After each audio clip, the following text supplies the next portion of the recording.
Continuamos en Despierta con CDN. Nuestra entrevista de medios conjuntos de CDN y el Caribe esta mañana es con Celso Juan Marrancini, presidente del Consejo Nacional de la Empresa Privada, y con Julio Brache, primer vicepresidente del Consejo Nacional de la Empresa Privada, CONEP. También la presencia de Alvarelis Familia, nuestra directora de CDN. Bienvenidos, buenos días, ¿cómo están? Muy buenos días. Muy buenos días y gracias por permitirnos estar en este prestigioso programa. Muy buenos días a todos los televidentes y seguidores de este medio. Un placer estar aquí con ustedes. Bueno, buenos días, caballero. El gran tema, el de la reforma fiscal. ¿Cuál es el planteamiento del CONEP? ¿Cuál es la ruta que tiene establecido? ¿Y cuáles aspectos debe incluir? Bueno, usted entró sin mediación a uno de los temas, pero realmente se trata de varios temas y recientemente en un evento que sostuvimos en Santiago de los Caballeros, por primera vez en la historia, el CONEP celebró el Día de la Empresa Privada y del Empresario en Santiago, en el Cibao, y tuvimos la oportunidad pues, de tocar algunos de estos temas que consideramos que son importantes para el futuro inmediato y a largo plazo también de nuestro país.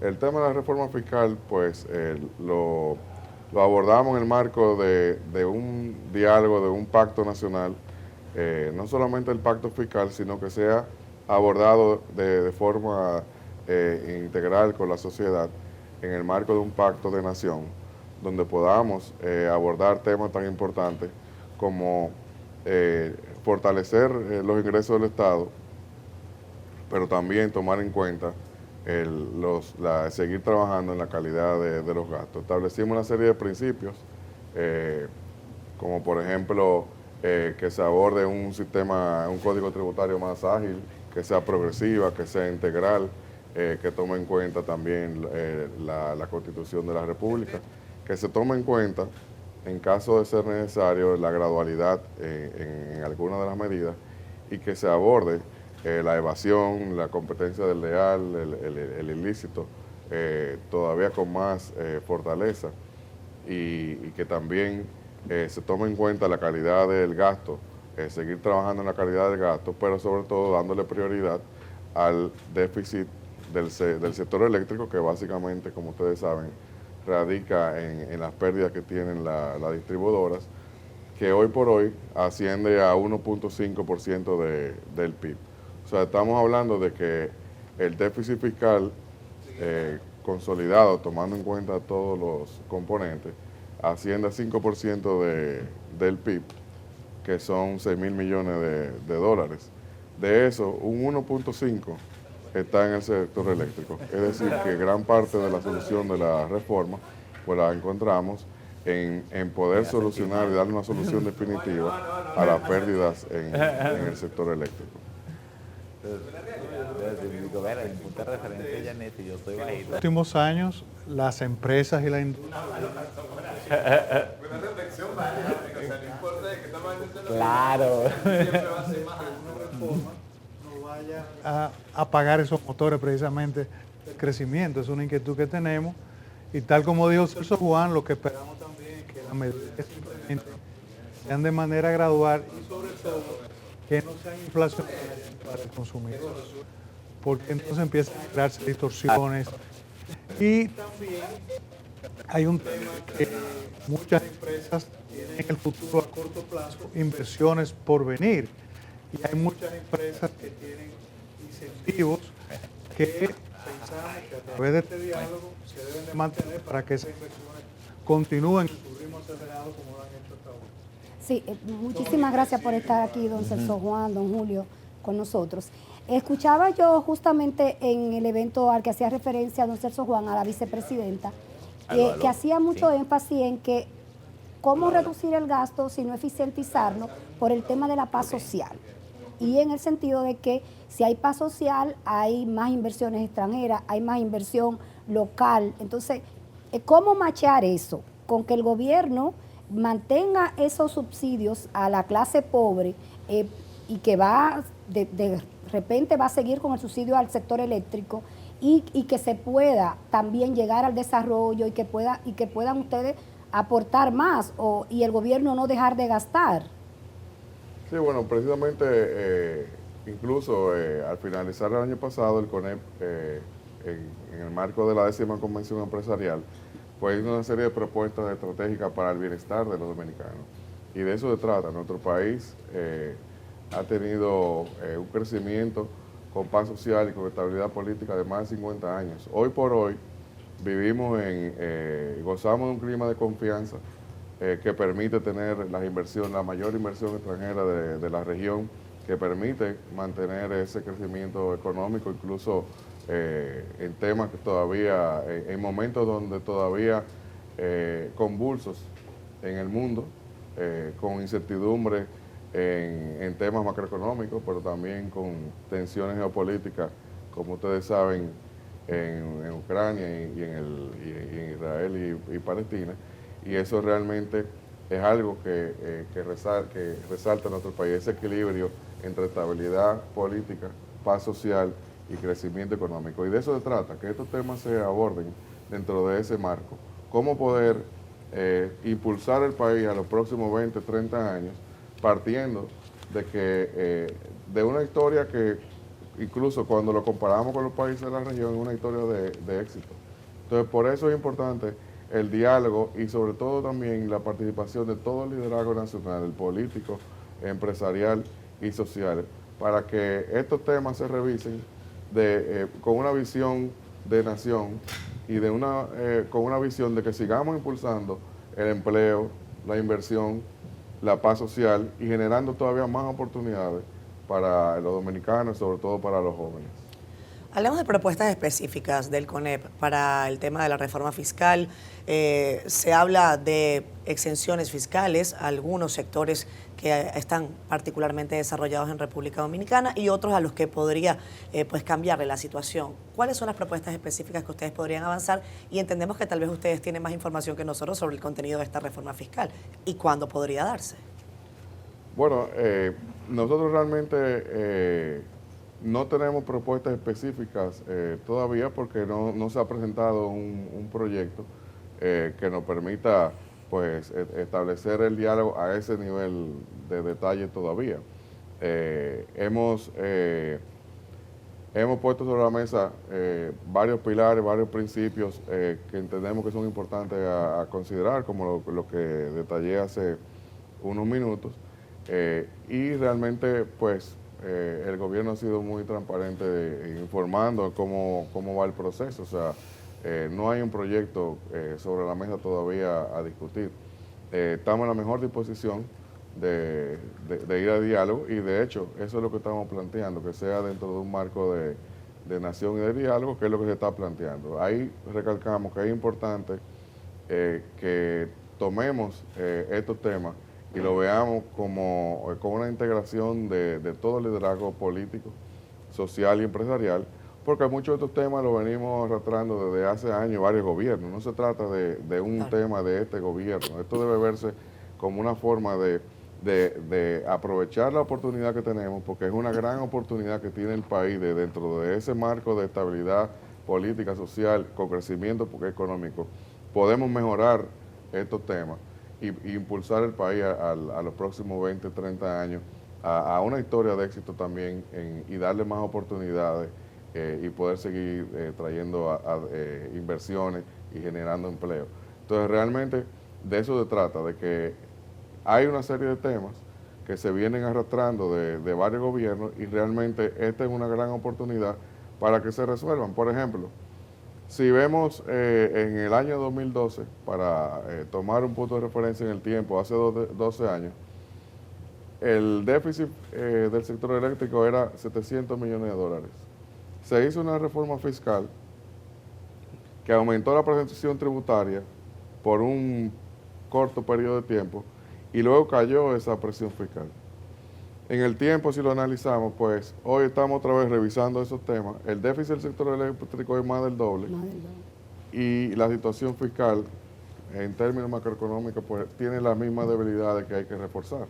Evidentemente, el país pudo avanzar en esas circunstancias y pasamos la pandemia, y pasamos también todos los efectos negativos de la pandemia. Pero ¿qué hubiera sido si esos temas se hubieran abordado de una forma integral en ese momento y pudiéramos estar viendo otros temas. Además, el mundo, así como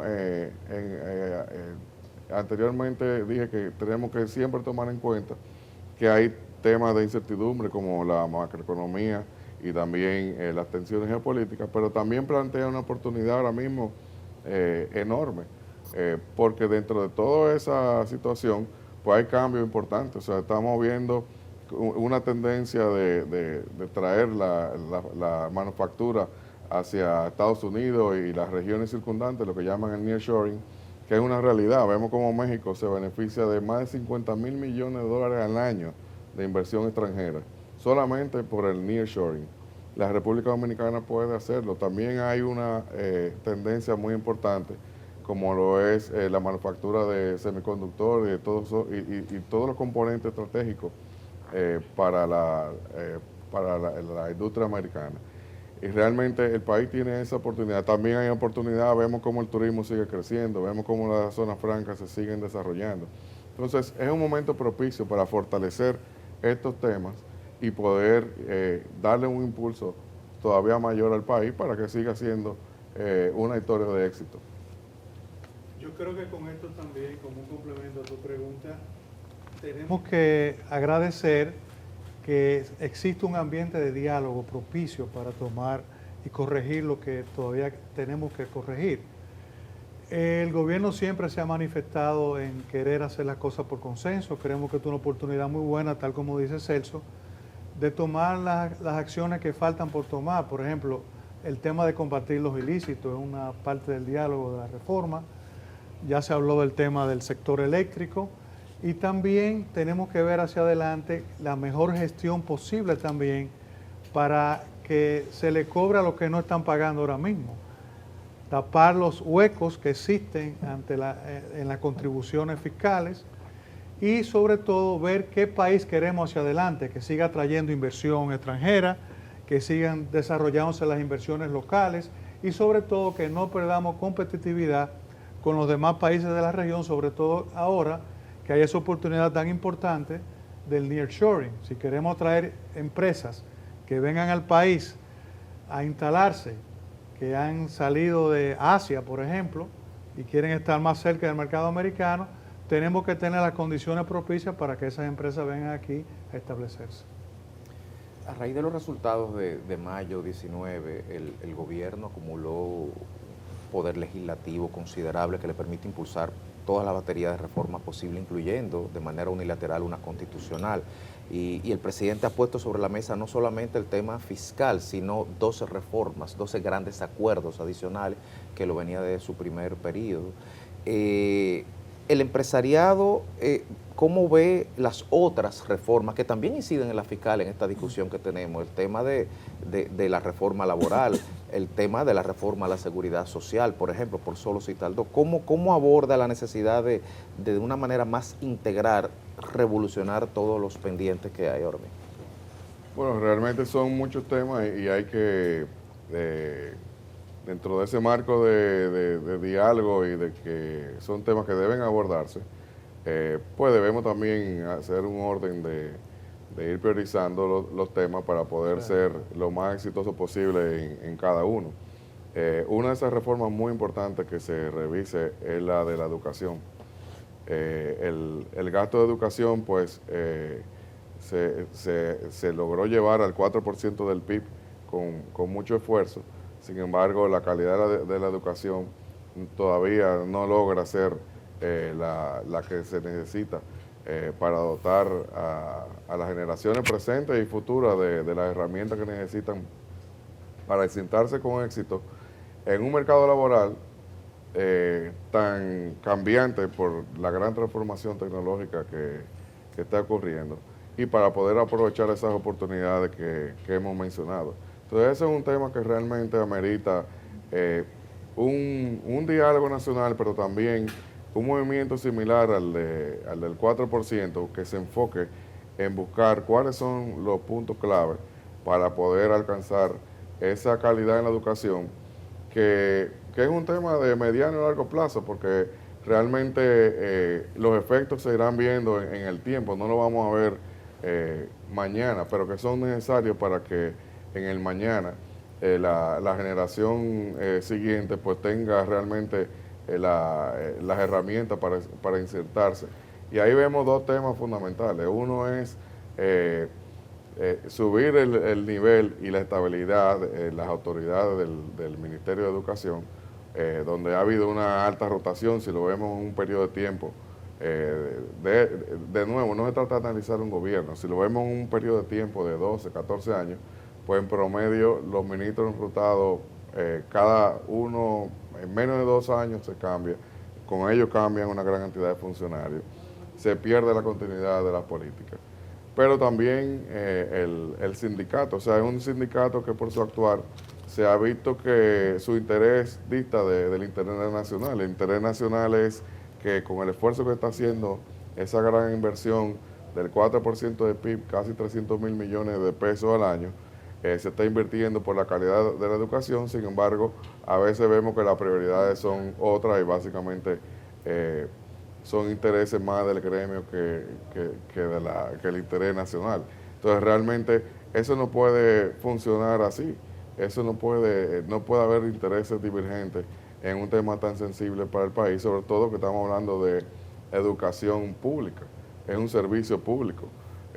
Si ellos quieren poner un negocio, pues eso está en su derecho, pero esto se trata de un servicio público que los ciudadanos pagamos con los impuestos y que necesitamos para poder transformar el país, para alcanzar mayores niveles de calidad en la educación.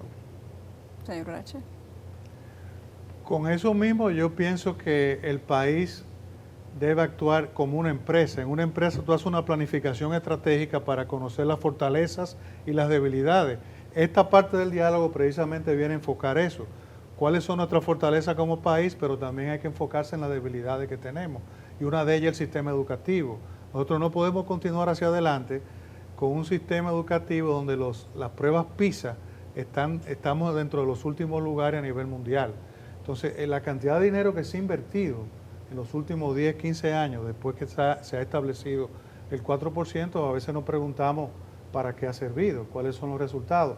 Pero las pruebas PISA hablan por sí solas.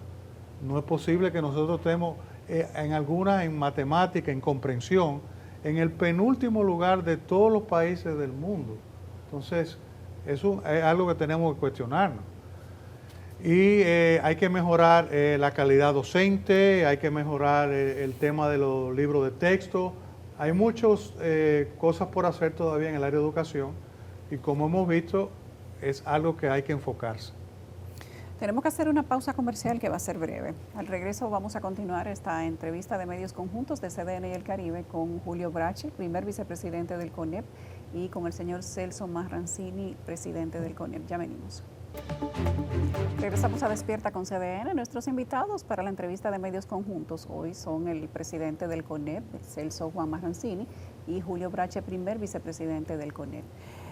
Tenemos varios temas que ustedes han delimitado respecto de una reforma fiscal que parecería ser inminente. También tenemos una reforma constitucional dentro de 7 reformas que ha anunciado el gobierno central que dice no hay manera de que se paren y que eso traerá progreso al país y ojalá así sea. Sin embargo, cada vez que se habla de hacer una reforma al país, terminan pagando los que siempre pagan un poco más. Pero los que dejan de pagar o los que hasta el momento dejan de pagar, que dice impuestos internos, que es un equivalente casi igual a lo que se paga como presupuesto del Ministerio de Educación, un 4% del PIB, termina quedando prácticamente igual. Y se reinventan y la cosa, pues digamos que se va acomodando en el camino, pero no se soluciona. ¿Tiene el CONEP alguna preocupación particular o sugerencia que entienda, llegado el momento, se sentará con las autoridades pertinentes cuando sean consultados para el equilibrio de esta reforma fiscal y que no paguen los que siempre pagan? Por cierto, en el CONEP están la mayor parte de los empresarios, que son los que pagan casi toda la nómina del sector privado, o sea que les impactaría de una manera particular. ¿Tienen alguna idea sobre eso? ¿Se ha conversado a lo interno del CONEP de qué manera tratar el tema de las evasiones? Si prefieren esperar que el gobierno plantee una solución, digamos que ejecutable, para que no sea la reforma fiscal un anexo de lo que se ha venido haciendo de manera permanente hasta ahora? Bueno, nosotros hemos estado trabajando el tema, varios temas, pero en particular en cuanto al tema de la reforma fiscal, hemos estado trabajando hace tiempo ya en sesión permanente, precisamente analizando todos los componentes de ese tema que realmente no es tan sencillo como a veces se discute, sino que realmente es complejo y hay que abordar muchos aspectos, no solamente analizar el gasto tributario, el gasto público, el tema eléctrico está estrechamente interrelacionado como lo hemos dicho, y por eso hemos planteado que lo que debe primar es no solamente el pacto fiscal, sino dentro de un plan de nación. Ayudar a que el gobierno pueda hacer una buena reforma fiscal que dé los resultados y que no pase, como el ejemplo que pusimos hace poco, de que si miramos 12 años atrás, pues se hizo una reforma fiscal donde tenemos el mismo problema, que hay un déficit fiscal, y también tenemos un problema en el sector eléctrico, que hoy es el doble que hace 12 años. Entonces, esto hay que verlo con el nivel de diálogo suficiente, con la madurez suficiente, buscando también que participen los demás líderes políticos y sociales, porque de lo que se trata es de que estas situaciones se resuelvan. ¿Se opondrían ustedes como CONEP en una eventual presentación de una reforma fiscal o tributaria que no presente soluciones para el desvío, entre comillas, de los fondos a sectores que no presentan ninguna mejoría de 12 años para acá, como los que usted ha mencionado? Bueno, definitivamente eso es parte de lo que venimos propugnando, de que se aproveche esta oportunidad para hacer una buena reforma fiscal que promueva el empleo, la inversión y que siga impulsando el desarrollo del país y el bienestar de los dominicanos, que no se haga como se llama antes, un parche fiscal que realmente implique un retroceso. Y yo creo que el ambiente es propicio y las señales que ha dado el gobierno de diálogo y de llevar esto a un amplio diálogo, pues son propicias para que se den esas circunstancias y se pueda hacer una discusión de un buen pacto fiscal que promueva el desarrollo, y siempre van a encontrar el apoyo del CONEP y del sector privado en ese tema, porque nuestra prioridad es el interés nacional y el bienestar económico y social de los dominicanos. Sí, al principio el presidente del CONEP mencionó la actividad en Santiago por los 61 años de la institución. Yo creo que hay que reconocer al CONEP que se involucra en todos los problemas nacionales. Incluso, como está discurriendo esta conversación, hablamos de muchísimos otros temas, incluyendo el educativo. Cuando son problemas nacionales, las elecciones, la democracia, el CONEP siempre da un paso al frente, hace propuestas, busca la concertación, convoca al diálogo. O sea que ustedes hacen un gran aporte a el nivel de desarrollo de la democracia y de la institucionalidad en la República Dominicana. No sé, en ese contexto general, si la conformidad del CONEP con lo que hay es tal que sobra la pregunta de hablar de seguridad jurídica, del clima de inversiones. Vamos a hacer esa valoración brevemente. ¿O ustedes están tan conformes con todo que sobra la pregunta? Bueno, lo que hemos estado discutiendo, hay retos, pero realmente, y como lo dijimos al inicio del programa, hay que resaltar el nivel de confianza que gozamos en nuestro país, el clima de confianza económico, la estabilidad política, que de hecho, justamente acabado de pasar un proceso electoral, pues hemos visto como cada vez más se fortalece nuestra democracia, con unas elecciones que realmente fueron un ejemplo, que evidentemente hay retos para mejorarlo, pero cuando vemos hacia atrás, realmente hay que resaltar la madurez del liderazgo político de todos los dominicanos que ejercieron su deber y su derecho en paz y en orden, y una Junta Central Electoral que organizó un proceso transparente y que ya a las 10 de la noche el liderazgo político había reconocido los ganadores. Eso no es usual cuando analizamos la región. Nosotros debemos reconocer lo que tenemos como país, es un tesoro, y realmente por eso todos estos temas hay que abordarlo con mucha madera, pero partiendo de ese punto, de que nosotros tenemos un clima de confianza propicio para que en un país donde prima el diálogo se pueda llegar a los mejores acuerdos y todos los sectores participar. Realmente es una gran oportunidad la que tenemos para poder seguir avanzando y seguir en la ruta de un país que ya es de ingreso medio, que le queda todavía muchísimo por ofrecer a sus ciudadanos de bienestar, de oportunidades.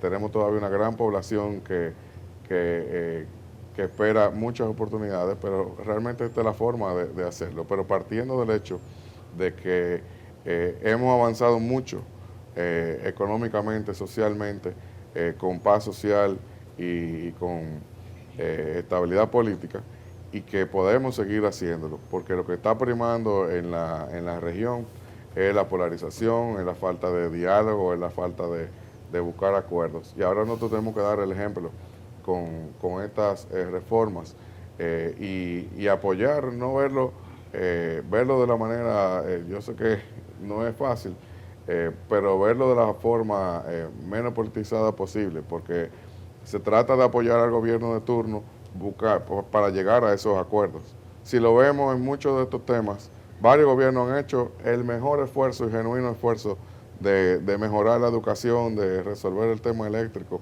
de resolver el déficit fiscal, pero no se pudieron llegar a los acuerdos que permanecieran en el tiempo y tomar las medidas que fueran apoyadas por la mayoría y que permanecieran en el tiempo lo suficiente. Entonces realmente hay que resaltar ese clima de confianza que hay, que nos sirve de catapulta para seguir avanzando. Yo creo que siempre hay áreas de mejora en todo, tanto en una empresa, cuando se va a hacer, volviendo al tema de la planificación estratégica, teníamos un asesor que fue preguntándole a gerente por gerente, ¿en qué se puede mejorar tu área? En tal cosa. Y llegó donde uno que le dijo, no, aquí no hay nada que mejorar. Se está cancelado inmediatamente, porque siempre hay un área de mejora en tu empresa, al igual que en el gobierno. O sea, precisamente este diálogo que queremos hacer es para aportar las ideas donde se pueden mejorar las cosas. Déjame decirte que muchos planes de mejora fueron interrumpidos por el COVID, y eso hay que retomarlo. O sea, hay muchas áreas que se querían hacer la mejora del lugar, con los presupuestos adecuados, pero todo eso hubo que dedicarlo al sector salud durante el COVID, a poner la vacuna, la mascarilla, todo el plan de sanidad. Eso ahora creó un déficit precisamente, que es cuando viene a entrar, porque tú dices, ¿por qué hay que hacer la reforma ahora? Bueno, tenemos un déficit que hay que corregir. Ese déficit viene acumulándose y se duplicó cuando el COVID, en el 2020-2021. Si seguimos por el camino y no tomamos las correcciones del lugar, las clasificadoras internacionales, que son Moody y Fitch, van a restarle la clasificación al país. Y eso nos puede traer problemas futuros con los préstamos y los financiamientos y los bonos que tenemos emitidos hasta ahora. O sea, todo eso hay que tomarlo en cuenta, pero al mismo tiempo, como dije anteriormente, hay que tratar de que la inversión extranjera directa continúe llegando al país, que ya el año pasado sobrepasó los 4.000 millones de dólares en inversión extranjera, y ese clima tenemos que conservarlo y propiciarlo. Hay un aspecto que muchos empresarios se han quedado, y es el tema de la burocracia que hay en el gobierno para emitir los permisos. Bueno, escuchábamos a Coprovi que se quejaba amargamente del Ministerio de Medio Ambiente. ¿Cómo lo ve la Asociación de Industria, ese tema de la burocracia en el gobierno para el tema de las inversiones? ¿Hay alguna mejoría o todavía seguimos? Bueno, mira, yo creo que el encargado de la burocracia cero, que es Peter Prasmovsky, ha hecho un buen trabajo. Todavía hay muchas áreas por corregir, y una de ellas es medio ambiente, que se está haciendo el trabajo para agilizar los permisos.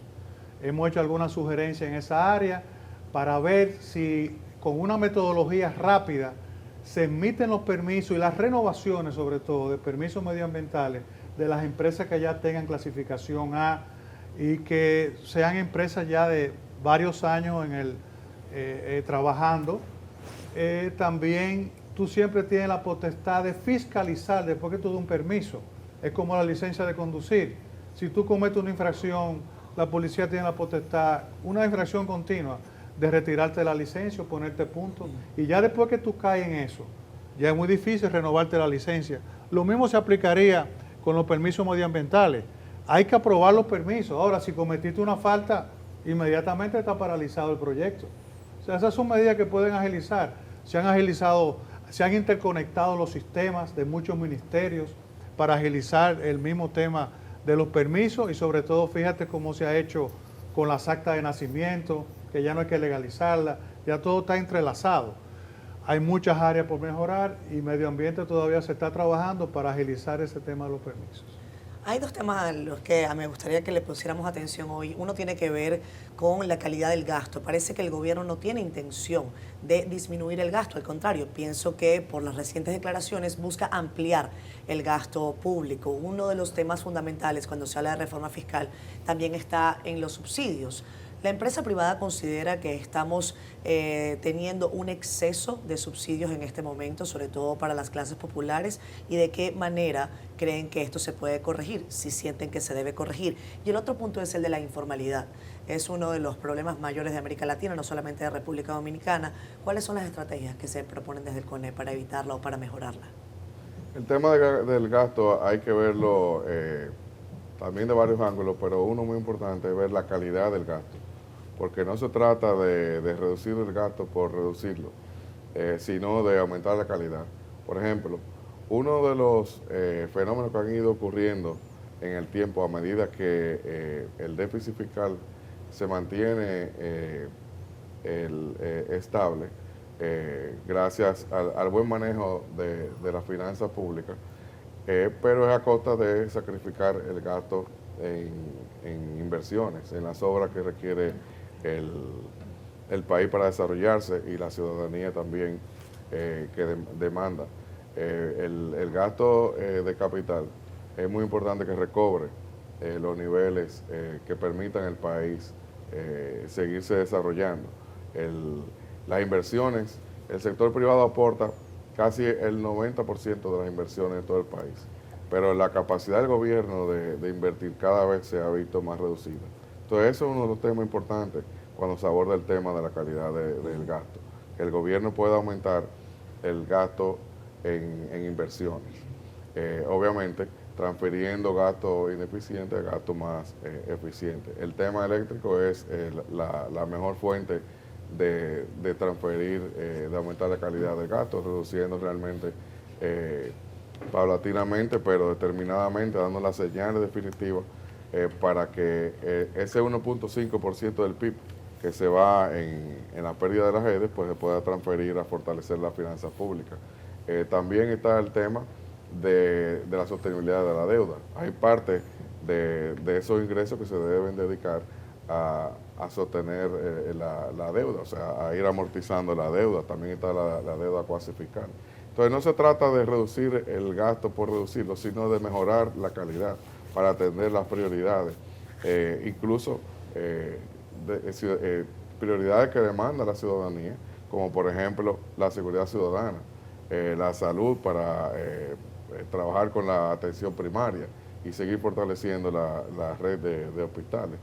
Pero no se trata de aumentar el gasto y dejar las ineficiencias, sino es de aprovechar esa oportunidad que hay de transferir el gasto, de reducir donde no es necesario y pasarlo a esas prioridades. Y ese esfuerzo hay que hacerlo, porque realmente si vemos el déficit, como lo señalamos, que es 5%, eliminar el 5% son 6.000 millones a más de 300.000 millones de pesos.